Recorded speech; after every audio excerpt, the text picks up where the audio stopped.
все самое важное и интересное за эту неделю. Всю черемуху съедят. Ухтинец бьет тревогу из-за паразитов на деревьях. Результат соглашения. В Ухте презентовали отремонтированную детскую больницу. Прокуратура разъясняет, как закон регулирует нездоровое общение взрослого с ребенком в сети. И спорт, и экоакция. Ухтинцы пробежались по Довлатово и собрали 8 мешков мусора. И новая победа в новом спорте. Ухтинская команда победила в соревнованиях по лазертагу. Подробности прямо сейчас.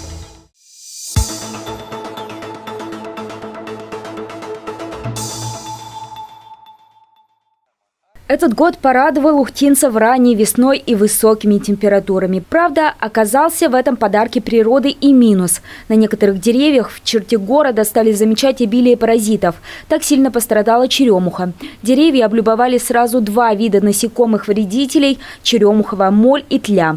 Часть веток уже голая, прожорливые гусеницы объели листву. А что будет дальше, сетует один из местных жителей. Тем более, что прецеденты в городе уже были. Я на своем веку помню, когда по Первомайской, где, вот говорю, горком, где вторая школа, полностью аллея была съедена. И вот сейчас есть предпосылки при таком количестве, мы говорю, по Бушуеву ни одного дерева не останется. Вы посмотрите, это только я вот что ходил и видел. А ведь в городе аналогичная ситуация. Я где вот проходил, где-то сам, где ходил, там говорю, там. Если сейчас максимально, говорю, не все пропадет. Когда Владимир Иванович увидел то, что деревья обтянуты паутиной, в которой кишат гусеницы, а тыльная сторона листьев сплошь покрыта мелкими жучками, он стал бить тревогу. Правда, в инстанциях ему долго не могли ответить, кто же должен обработать растения, чтобы горожанам не пришлось любоваться вместо пышной зелени голыми ветками. Кстати, восстановление черемухи после болезни займет года 3. Мы обратились с вопросом в администрацию города, порядок действий разъяснили в отделе экологии управления ЖКХ. В связи с тем, что в МУ ЖКХ администрации МГУ Ухта поступает много обращений граждан о появлении тли и черемуховой моли на деревьях, нами подготовлены и направлены письма в управляющие организации, а также в МУП Горзюнхоз и МКП «Спецавтодор», так как этим организациям переданы на содержание некоторые муниципальные территории. На придомовых территориях, то есть во дворах жилых домов, обработкой растений от насекомых-вредителей должна заниматься обслуживающая организация. При этом управляющая компания будет делать это за счет собственников жилых помещений, то есть за счет горожан. На общественных территориях обработка зеленых насаждений будет проводиться за счет муниципалитета. Горзеленхоз уже успел обработать часть пораженных деревьев на набережной Газовиков и сквере Придунова. Начал работу и спецавтодор. На следующий день после съемки 16 июня сотрудники предприятия опрыскали щелочным раствором больные деревья на Бушуева, как раз те, которые мы снимали. Эта жидкость точно вылечит растения от тли и не навредит окружающим. Отчитаться о работе все организации, которых подняли на борьбу с тлей, должны до 30 июня.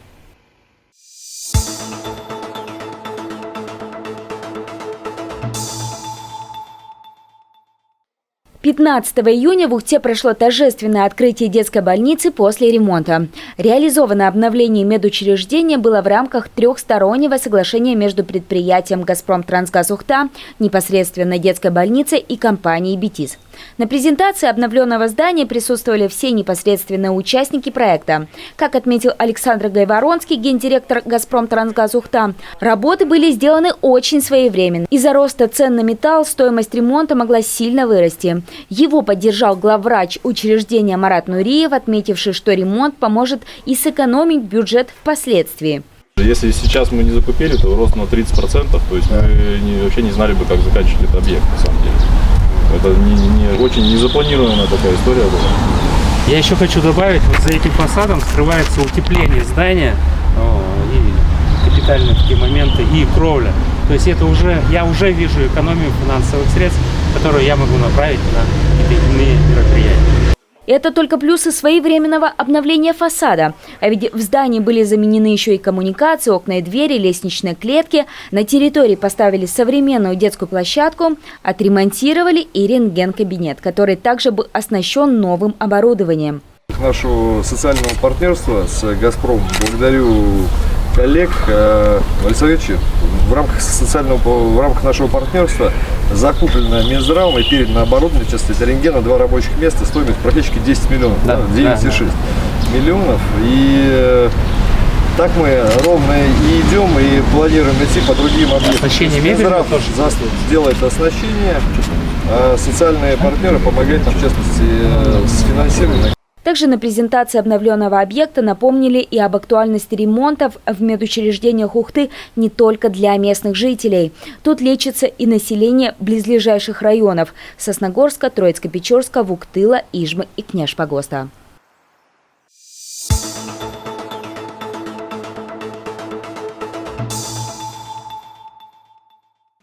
Ухтинец Максим Бобровский решил по-особенному отметить День России, занявшись спортом и при этом сделав город чище. Наш герой является создателем ухтинского клуба бега «Ухта Раннерс», о котором мы уже рассказывали. Акцией, которую клуб организовал в минувшую субботу, стал плогинг на улице Довлатова. Это одна из пока еще не застроенных новых улиц Ухты. Но несмотря на то, что жилых домов еще нет, тут постоянно появляется мусор. На пока еще не проезжей части много времени проводят семьи, которые катаются на велосипедах, роликах, самокатах. Судя по наличию пустых бутылок, проводят тут время и веселые компании. После себя они оставляют не очень хорошие воспоминания о своем присутствии. На борьбу с этими самыми следами деятельности высшей ступени эволюции вышел бегун Максим Бобровский. Вместе со своими верными соратниками, коллегой Михаилом Логиновым, супругой Ксенией и сыном Никитой. Определение – плогинг, да, то есть это активный отдых, который совмещает в себе бег и собирание мусора. То есть участники забега бегут и собирают пластиковые, стеклянные бутылки, алюминиевые банки, целлофановые пакеты. При этом им приходится приседать, наклоняться, а это дополнительные движения. И такая пробежка очень интенсивна и включаются практически все группы мышц. И действительно, можно сказать, такой вид деятельности очень энергозатратен. По итогу, за час, который активисты провели на Довлатова, они сожгли примерно столько же калорий, сколько бы потратили во время интенсивного и довольно длительного кросса. А все потому, что за 2 километра, которые пробежали ухтинцы, они забили 8 мешков. Это 1,5 куба выкинутых вдоль дороги бутылок, фантиков, нетканых салфеток. А ведь даже малыши знают, что выкидывать мусор нельзя. Ну, по крайней мере, Никита Бобровский, наученный родительским примером, точно знает и вам напоминает. Надо не засорять природу. Если хочешь что-то выкинуть куда-то на асфальт или на траву, то нужно это выкидывать либо в мусорку на улице, либо дома. Несмотря на то, что ухтинец сделал в социальных сетях объявление об этой акции, помимо группы, которая его постоянно поддерживает во всех начинаниях, на плогинг 12 июня так никто и не пришел. Но, несмотря на этот факт, Ухта Раннерс и дальше планирует организовывать такие акции и освещать их. Максим Бобровский верит, что если постоянно рассказывать о том, что правильно мусор не раскидывать, а собирать, мир станет лучше. Ухта так точно.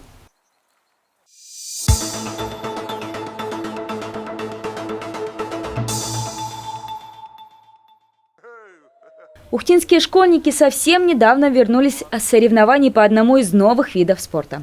И пусть пока еще лазертаг не стал официальным видом, мальчишки из Ухты уже доказывают – современные джедаи существуют, ведь соревнуются они с необычным оружием в руках.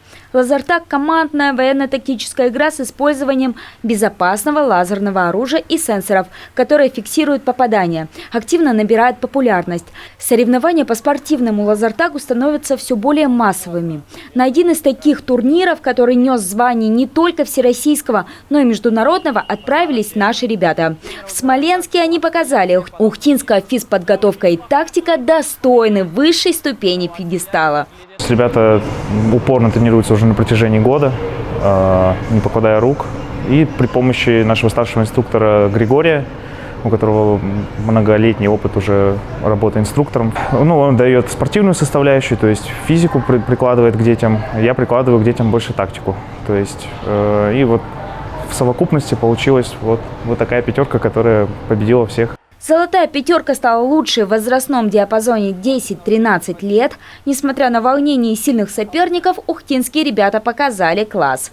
Как отметил тренер, мальчишки отлично сработались. Научились слушать голосовые команды друг друга в бою и хорошо видеть поле. Капитан пятерки подтверждает, работали как единый организм. Каждая команда играла, с каждым, можно сказать, примерно бой длится, он максимально может длиться там 4 минуты. Мы старались, было трудно. В первый бой мы там выиграли в 5-1, потом проиграли в 6-0, а потом все пошло хорошо, и мы выиграли. Чтобы результаты росли и дальше, а победы радовали ухтинцев все чаще, мальчишки будут тренироваться все лето. Каникул от спорта у ребят не будет. Осенью они отправятся подтверждать свой статус чемпионов в Питер. Но тренер предупреждает, если не растеряют запал и пройдут отбор.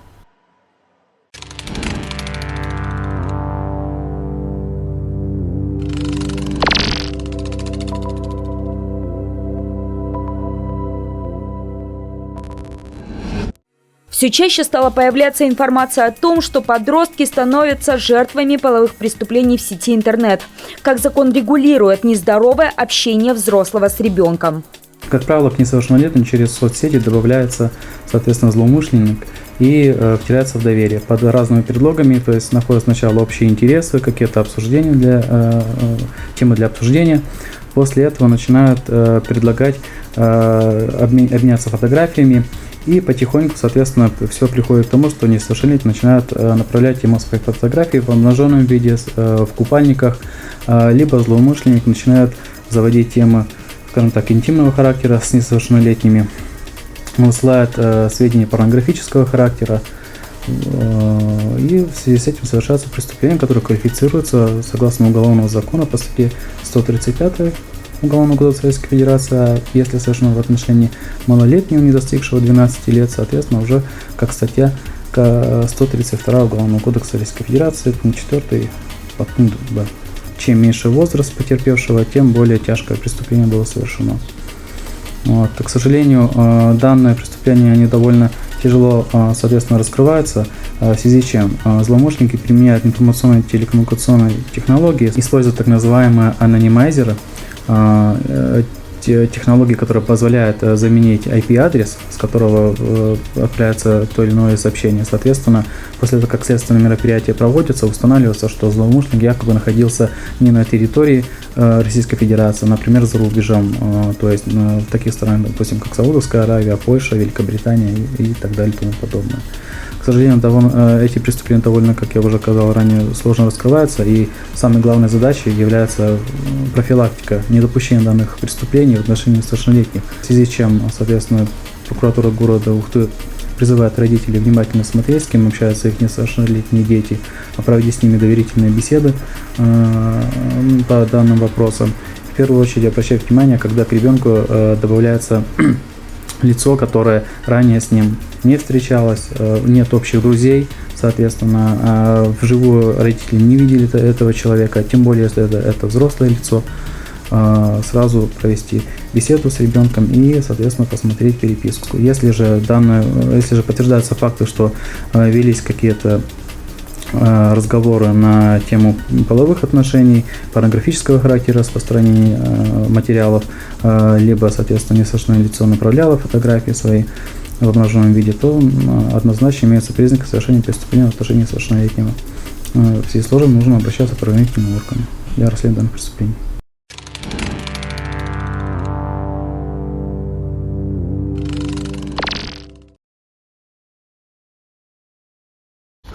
Иди сюда, иди скорей, иди, я тебя жратвы принес, ой, тютюшечки. Ну, как вот ты его это самое не накормишь? Наешь скорей, конечно. А вы давно его кормите? Не, недавно, 3 года. Ой, как ты есть хочешь. Ну, пошли, он так и будет на руке сидеть, пока я до этого... А почему именно его кормите? Вон, смотри, у него правой лапки нету. Угу. Я бы со всеми его кормил, а со всеми кормить как? Они ему толком не дадут. Ешь. В последнее время пристроился еще один голубь. А он прилетает, тот самый, на свист. Вот. А я ему на землю сыплю. И вот, сиди, никто тебя не тронет, ешь. Вот. А этого отгоняют, говорит, это не дай мне пожрать тоже, пошли. Вот.